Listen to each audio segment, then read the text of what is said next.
What's up, gang? You might hear a siren because I'm outside in Las Vegas, atop of the Cosmopolitan, overlooking my kingdom here. But I am here. It's Rumor Innuendo, and I'm with Robert Karpolis, WD Creative _ish. Robert, how you doing this Monday morning? I'm doing all right. I love these. You have like this man on the street vibe to you right now. You're reporting live from your balcony in Las Vegas, Nevada. We appreciate your commitment to Rumor and Innuendo. We appreciate everyone's commitment to Rumor and Innuendo for tuning in live today. We'll say hi to some of the folks who are joining us in the chat. Johnny Disco says, "Good morning, R&I." The Cami Star says, "Been on holiday last week. I feel out of the loop." Somehow I missed Friday's show, so it feels like I haven't been here in like a month. Josh Henney, good morning, gentlemen. Traveling to Denver for a doctor's appointment. Ooh, Always fun to tune in live. What's crazy is he's traveling from Atlanta, so that's a very long drive. my I'm kidding. goodness. Alt Jake says, "Morning, all. How's the weekend over already?" It is kind of crazy that we're here on Monday, but it is all in week this week. And lastly, Wrestling Old Head says the Mondays have officially begun. That's right, Sounds like Robert. That's someone right. got a case of the Mondays. Uh-oh. Well, we'll talk about O-Face later on when we do our sponsorship plug. But we have to talk. Nice. That was good. Thanks. Thank you. But we got a lot to cover. Action-packed SmackDown. We got Raw tonight. I did want to lead off the show. They obviously addressed this on SmackDown too, but the passing of Alpha. Bittersweet, really.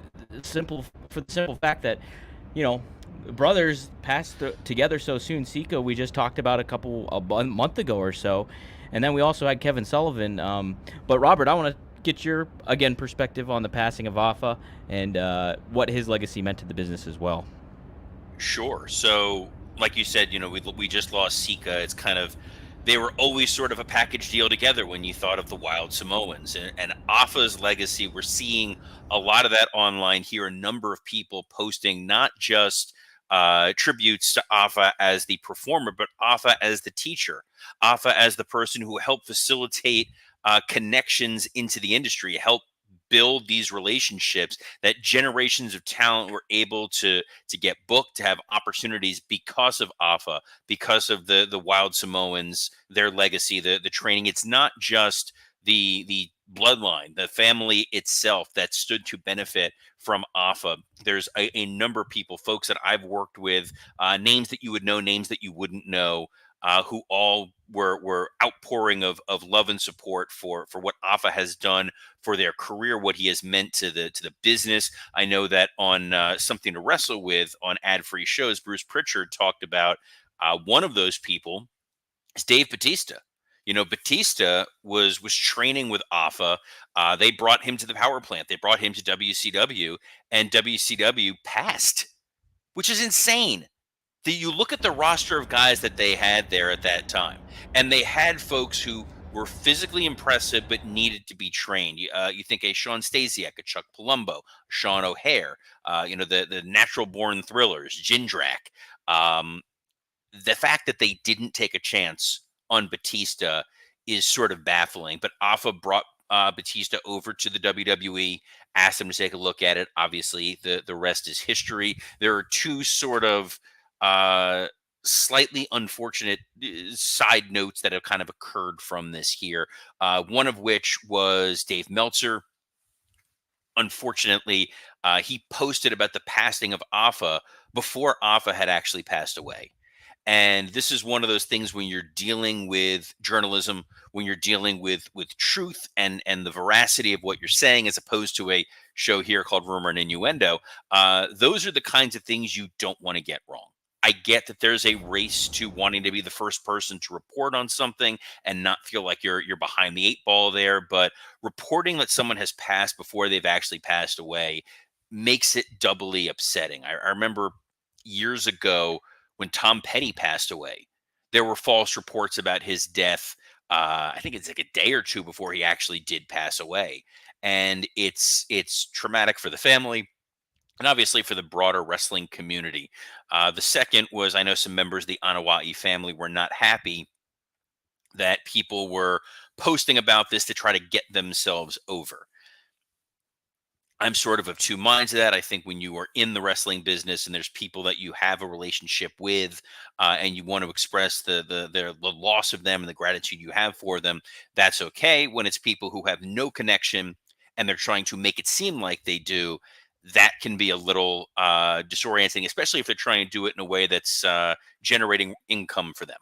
So this is what's happened here. But like you said, Dom, it's been a very tough month in wrestling, losing both members, the Wild Samoans and Kevin Sullivan.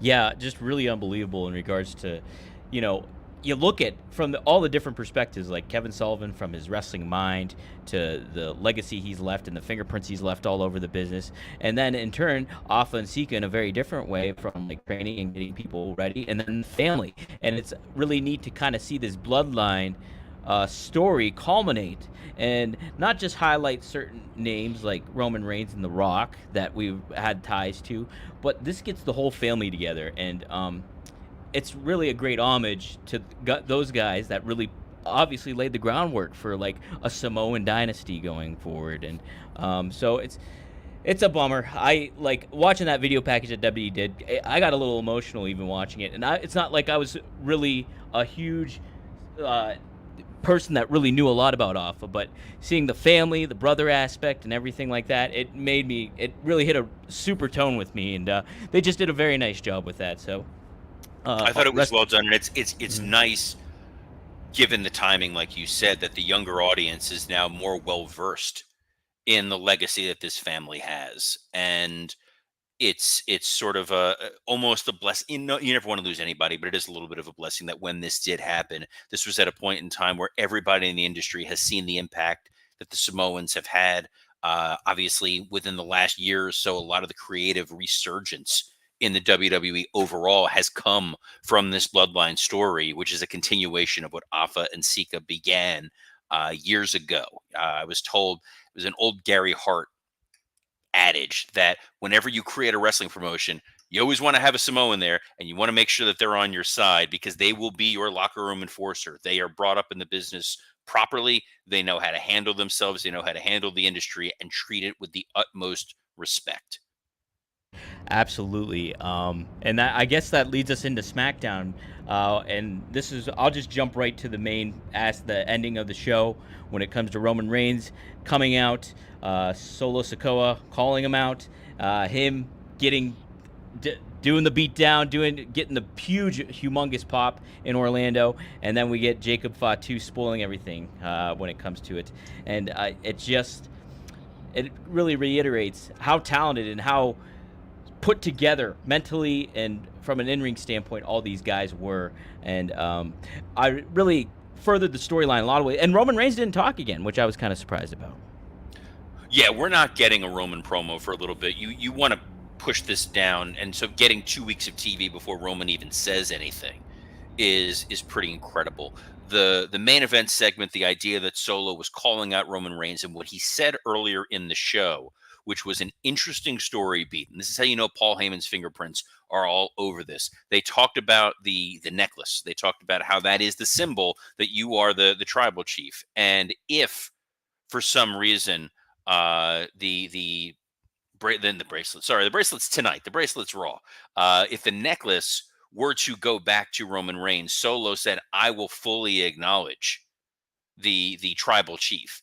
So it does kind of feel like there are stakes and consequences to Roman getting that necklace back. I doubt that we're actually going to see some sort of tribal combat match or some sort of match for that necklace until we get to Bad Blood. That kind of feels like that's your big match for that show. But there was that moment on SmackDown. Roman lays waste to Tama Tonga, lays waste to Solo, puts that necklace on, and it was like a video game moment. Like your character, like Mario got the star, and now he's Yeah. invincible. And more importantly, the way that Jacob Fatu was presented in this, coming out of nowhere, laying absolute waste to Roman Reigns, the way Roman Reigns sold for Jacob Fatu, everybody knows this guy is a big, big deal. And that right there is a future WrestleMania main event style, the way those two interacted with one another. What's most fascinating about it is Fatu. Unlike Tama Tonga the week before, when he held up the necklace, he looked at it for a minute, like it's like this Lord of Yeah. the Rings thing where it's got a power, and you're like, oh, and where's Tonga's mind at? Fatu, no hesitation, gave it to Solo Sikoa, basically like, I am your weapon of mass destruction, dude. Use me however you want. Yeah, and what's cool about that too, Robert, is like it almost teases like WWE's well aware of the babyface potential of somebody like a Jacob Fatu down the line, and loyalty is a pretty cool thing, and obviously a babyface thing. So it's like, but in this heel aspect of it all, you get the temptation from Tama and everything like that. I liked it a Because I lot. think Fatu he is in a lot of ways the Batista of this group.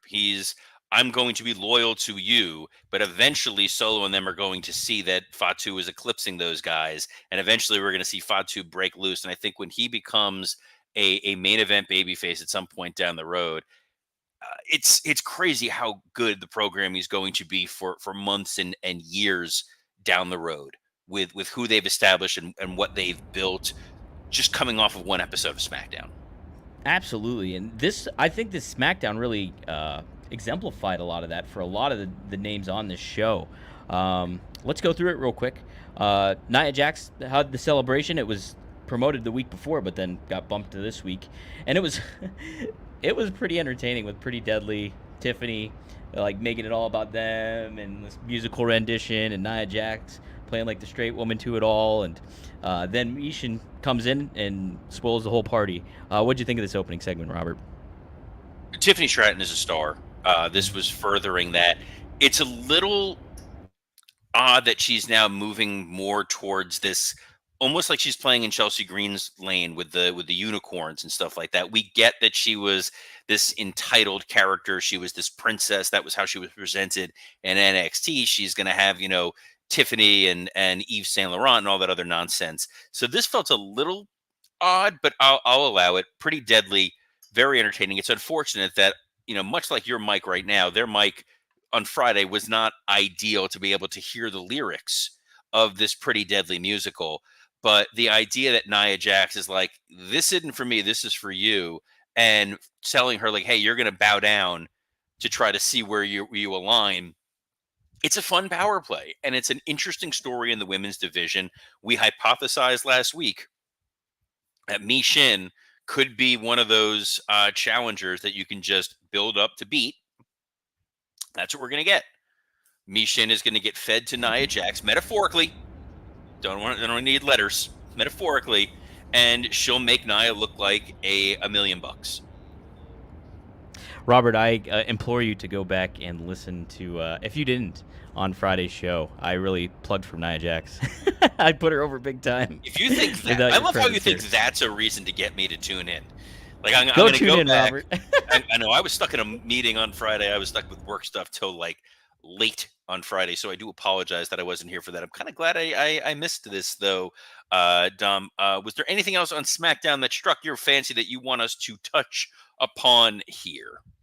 Yeah, I liked Kevin Owens and that build to him and Cody. The interaction between him and Grayson Waller, I thought backstage was awesome and a lot of fun, and like played to the babyface aspect of Owens. But we're getting that old Kevin Owens back, and I think that's a really cool thing to kind of put a highlight on. And SmackDown did that this week. The vibe that Kevin Owens brought to SmackDown was Happy Gilmore. This notion of there's one scene in particular where he misses a shot and the guy is laughing. He walks like, I missed it. I wanted to hit it and it didn't happen. And then he pulls his shirt over him and starts beating the hell out of him. That was very much the vibe that Kevin Owens did, where he is openly acknowledging the booking of me right now, incredibly stupid. Nothing that happened last week makes a lick of sense. Thanks for pointing that out. I'm going to go out there and just beat the holy hell out of you and then have Cody make the save, which makes me think this week we'll get a tag match with those guys, which is fine. Whether this is a placeholder or not, if this is the idea that Kevin Owens and Randy Orton are having parallel stories and that Kevin would be unsuccessful but be happy about it, Randy unsuccessful and then ultimately turn on Rhodes, kind of feels like the direction that we're going here. But I am more than happy to take this this journey. And as the Wrestling Old Head says right here, it's all in the hips. That's very true. That's very true. Yeah, just a really nice setup to it all. Creates a lot of intrigue of what's to happen next when it comes to, hey, what kind of character are we going to get from Kevin Owens when it comes to him and Cody Rhodes? And then how's this all going to lay out? Ultimately, I'm sure a lot of people just assume Cody's going to win, which makes a lot of sense, obviously.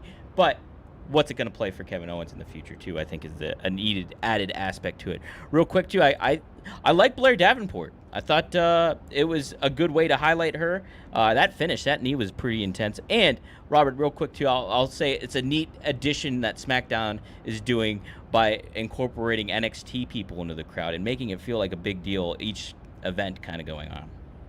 Well, it helps that they were in Orlando. The Performance Center is right down the road. So, yeah, you have them in the crowd and you highlight and say, hey, Roxanne Perez is here, and have her wave to the audience. Trick Williams is here, have him wave to the audience. It gives them a way of promoting the CW show that's going to be coming up in a couple weeks now, which will be. Is that the Billy one? The Billy one, right? No. Oh. That one's already there, Dom. We're already super excited about Billy and the CW.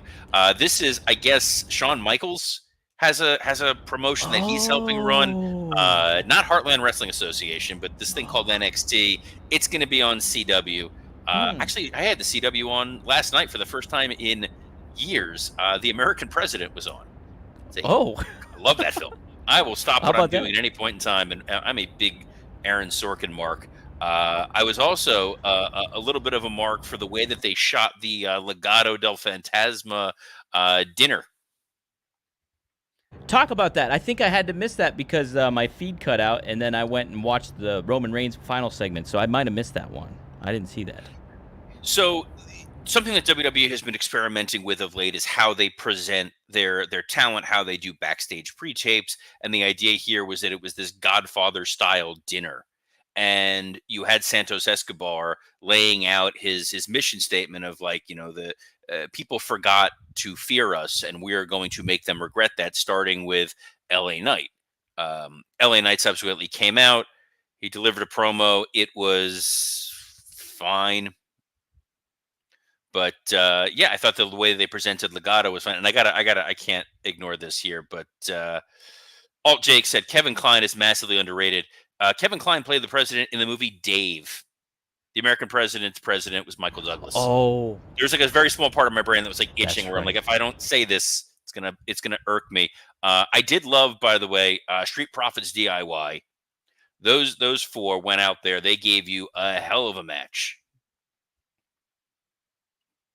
Dom. Yeah, they were great. Sorry. That's right. I had to. You know what it is? I have to keep reminding Dom, because Dom tries to mute at some instances because he's got that ambient noise, but he's out there in Vegas and he's worrying about sound quality. And the more important thing he's got to be worrying while you're out there in Las Vegas, Nevada, where it is 7,000 degrees, is how to best manage your time, dude. You're going to the Cauliflower Alley Club. You're going. I'm guessing you're going to be out there gambling and managing and worrying about body odor, especially while you're out in a hot place like the desert, or where I am in swampy Florida. Used to take up a lot of our time. You're paranoid. You're out there now in a tank top. You're going to be paranoid about smelling, especially around midday. It's extremely time consuming, but not anymore. Because now that we've both received Mando whole body deodorant, we have freed up a ton of time, which means more time for doing the things we love to do, like talk about wrestling. It's effective and it's long lasting. Here's why. Mando doesn't cover up odor after the fact with heavy fragrances like certain other deodorants. It stops odor at the source by blocking the bacteria on your skin from eating your sweat, which is the actual cause of BO. What does that mean? It means Mando is clinically proven to control odor for up to 72 hours. That's longer than we've gone without Dom botching a podcast update. And no, I am not changing that line until we prove that to be true. So give yourself the precious gift of time and get yourself some Mando whole body deodorant. We have a special offer. New customers get $5 off Mando's best-selling starter pack with code RUMOR at shopmando.com. I got my shipment a little over a week ago, and I am still devouring that bourbon leather body wash. It is a favorite around here. I'm sure that Dom, where he is in Vegas, the folks around him are enjoying smelling Dom, even if it means having to chat with him with that invasive microphone in their face. Mando is a whole body deodorant. It is seriously safe to use anywhere on your body. You can use it on your pitch. You can use it on your package, your belly button, your butt crack, crevices, stomach folds, feet, anywhere. And guys, if you're going to Monday Night Raw tonight, which is down here in beautiful South Florida, please, for the sake of my friends and neighbors, generously use that whole body deodorant. This was created by a doctor who saw firsthand how normal body odor was being misdiagnosed and mistreated so badly it needed a Vince McMahon NDA. But Mando is American made. It is aluminum free, baking soda free, cruelty free, dye free, and vegan. It is clinically proven to control odor better than just a shower with soap alone. 12 hours after the shower, Dom, the average man's grundle, just like your grundle, was at a 5 out of 10. With Mando, the average grundle odor level is a 0 out of 10. Mando's starter pack is perfect for new customers, comes with a solid stick deodorant, cream tube deodorant, 2 free products of your choice like a mini body wash and deodorant wipes, and free shipping. Again, we have a discount code to help you get hooked on our favorite smelling whole body deodorant. New customers get $5 off a starter pack with our exclusive code. That equates to over 40% off your starter pack. Use code RUMOR at shopmando.com. That is shopmando.com. Dom? Oh, heck yeah. Thank you, Mando. I love the Mount Fuji. That's what I'm rocking, baby. You know that. Ooh. Hey, Fort Lauderdale is going to be rocking with Raw tonight. Robert, are you going to make an appearance? We have to confirm or deny this. What's going on? No, I will not. I will not be at Raw tonight. Number of folks that had reached out to me, invited me out, but unfortunately, as I mentioned last week, I have to travel next week for a couple days, and want to maximize time here with the family since I will be out of the house for a few nights. So unfortunately, I will not be live at Raw tonight. I know a number of my friends, my buddy Adam, my buddy Zach, my buddy Ofer, they're all going to be there. And Matthew Mashler will be front row with his Boca Raton Championship Wrestling sign, which was front and center on SmackDown on Friday, which was absolutely hilarious. He gets like the corner seat. So as Roman Reigns is standing there like smoldering, he's holding up his sign. It's perfect. It's perfect placement right there. Perfect promo, brother. That's the way to do it. Well, hey, we might have a pretty good promo with CM Punk tonight because he isn't done with Drew McIntyre.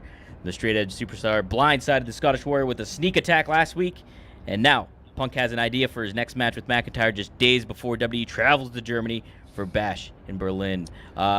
This seems like probably the big highlight for the night, Robert, but warranted because it's CM Punk and Drew McIntyre. It's CM Punk and Drew McIntyre. It's most likely going to be a strap match. I don't know if because it's in Berlin, if it'll still be a Caribbean strap match.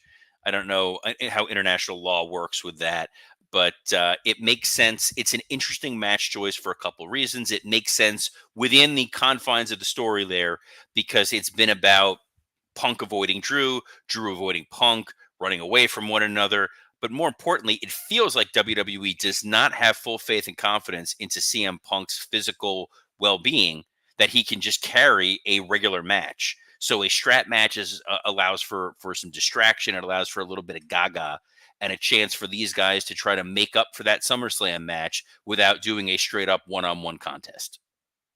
Yeah, and Punk has shown, I mean, in these types of matches, he's able to show up and do a good job and things like that. So I think it's a good kind of second match for those guys to have. And obviously, people are hoping they'll culminate with the Hell in a Cell match at like Bad Blood or whatever it may be. So Randy Orton is set to appear as well. Like we talked about last week, they've been doing some great work with that, him and Gunther. So they're really building well to that. We also have Sheamus versus Pete Dunne. So this rivalry is going to actually happen at Win a Match on Raw tonight. Then we got some six-man tag with Odyssey Jones and the New Day. I'm excited for that one because I'm intrigued by this storyline and what is next for New Day with Odyssey Jones. We talked about it last week, our prediction for how that finish is going to go. I think it'll be an interesting story. It'll be nice to see Randy out there again. Surprised we're doing Sheamus Pete Dunne on Raw. I felt like that should have been a Bash at Berlin kind of match. 2 European stars beating the holy hell out of one another. That crowd in Berlin would have been all about it. But they do like to keep that show to about 5 matches. And we know that we're getting the 2 world title matches so far. It feels like a tag title match with the Judgment Day going up against Sami Zayn and Jey Uso. We know we have the mixed tag match as well. Yeah, that's true too. So some intriguing stuff there going on. It's like Raw's running on all cylinders right now. I think SmackDown this week or past weekend was really kind of put a pin in what they've been doing too, and kind of set a marker for maybe ideas moving forward and everything like that. So WWE's just, it's cooking, man. It's a good time to be a wrestling fan. It's cooking right now on a week where it's AEW week. It's All In, and Right. so you're not going over to London for All In, correct? No, I probably won't be there. I don't think. I But think you I need are in Vegas, and I mentioned a little earlier, you're there for the Cauliflower Alley Club stuff. So fill us in on what's going on with all that nonsense. Yeah, there's some cool stuff I meant happening. nonsense in a good way, by the way. I love the Cauliflower Club. Yeah, it's a great thing. I've never been here for the reunion before. I am a member of the Cauliflower Alley Club, but what's cool is they're doing some awards for a lot of different people. Bill Alfonso's getting awarded, Kurt Angle's getting awarded, Sting is getting awarded, Jim Ross, the Dudley Boys, and then there's going to be several other people making appearances there too. So it's really, really cool because all the money goes to helping out older wrestlers and taking care of them and making sure that they're being looked after as well too. So it's just a neat little thing. It's taking place at the Plaza, which is in Old Vegas over there on downtown. So should be a fun, interesting. We know what time. the Plaza is because you know what the Plaza is, right, Tom? No, what's the Plaza? That is Biff's hotel for Back to the Future 2. Holy wow! Okay. Yeah. So that'll be fun. What I also love, this is why I love Dominic D'Angelo. This is why he's the best, not only the best producer in the business, best plugger in the business. He read off the names of people that were there, which included Jim Ross, Sting, and the Dudley Boys. And who got top billing? Who got first name? His co-host Bill Alfonso. That's right, Daddy. Dude, you know it. How about you never call me Daddy again? I love it. But some other folks that Dom interacts with who are obviously former Cauliflower Alley honorees include some of your co-hosts. Dom, plug away. That's correct. Yes, Rob Van Dam. New episode is dropping today. Rob talks about the legacy of Kevin Sullivan. Has a fun story, wild story too about him and Rhino, him stiffing Rhino accidentally in the ring once. And then he talks about WrestleMania 19, how he kind of got bumped off the card, and really intriguing stuff regarding WWE and the new era ECW that went on. He has to give some added insight to how pay was working and everything like that. So really, really fun. Cool episode. We always got RVDology on there, so check that out. And then new episode of Straight Talk with the Boss, Magnum TA and Greg Gagne. Cover Kevin Sullivan on that one too, and some current events. So go to fourhorsemannetwork.com for that. Go to rvdtv.com for the new episode at 4:20 p.m. Eastern Standard Time. Robert, working stiff as it was a good one this week, and there's going to be a lot to talk about for you guys coming up here too. Yep, working stiff. It came out late Thursday. I'm assuming. Yep. Don't remember to post it, but there it is. It's up. Myself and Scott Chaplin talking all the exciting stuff in wrestling. We'll be back this week with an all-in preview edition. So trying to get through all those matches, that could take 7 to 10 hours, Dom. But oh my God, that's on iTunes, Spotify, and the like, which is the same place you can get the audio version of this show. As I'm reminding Dom to post this show in audio format on iTunes and Spotify, or you can tune in and catch us live on a plethora of platforms, including on X on WWE Creative_ish or SE Scoops, as well as on YouTube on Rumor and Innuendo, Working Stiff, and ad-free shows YouTube channels. Dom, I think this was a hell of an episode. So on behalf of the king of ambient noise, Dominic D'Angelo, I'm Robert Karpelis. Best of luck in your future endeavors. Robert, you're my Boca Raton championship wrestler.